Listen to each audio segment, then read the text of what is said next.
Hello viewers, নতুন আরেকটি video নিয়ে আসলাম। আপনাদের ফেসবুক অনেকদিন ধরে একটা মোবাইল লগইন আছে, কিন্তু আপনারা কোন নাম্বার দিয়ে খুলছেন বা কোন জিমেইল দিয়ে খুলছেন এটা জানেন না। এটা এখনই জানতে পারবেন, ভিডিওটি লক্ষ্য করুন। কর্নারে দেখতেছেন থ্রি ডট, এই জায়গাটা ক্লিক করব। এই জায়গায় যাওয়ার পর নিচে দেখতেছেন সেটিংস এন্ড প্রাইভেসি, এই জায়গাটা ক্লিক করব।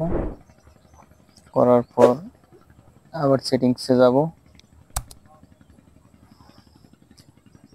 সেটিংসে যাওয়ার পরে দেখতেছেন see more in accounts contacts, এখানে যাব। যাওয়ার পর একটু নিচে নামবো। নিচের দিকে নামার পরে দেখবেন এখানে পার্সোনাল ডিটেলসে যাবেন। যাওয়ার পরে এখানে কাজ শেষে দেখতেছেন কোন নাম্বার দিয়ে ফেসবুকটা খোলা হয়েছে, এখানে আছে। বা জিমেল দিয়ে করলে জিমেল থাকবে। ভিডিওটি ভালো লাগলে অবশ্যই লাইক কমেন্ট শেয়ার করে দিবেন।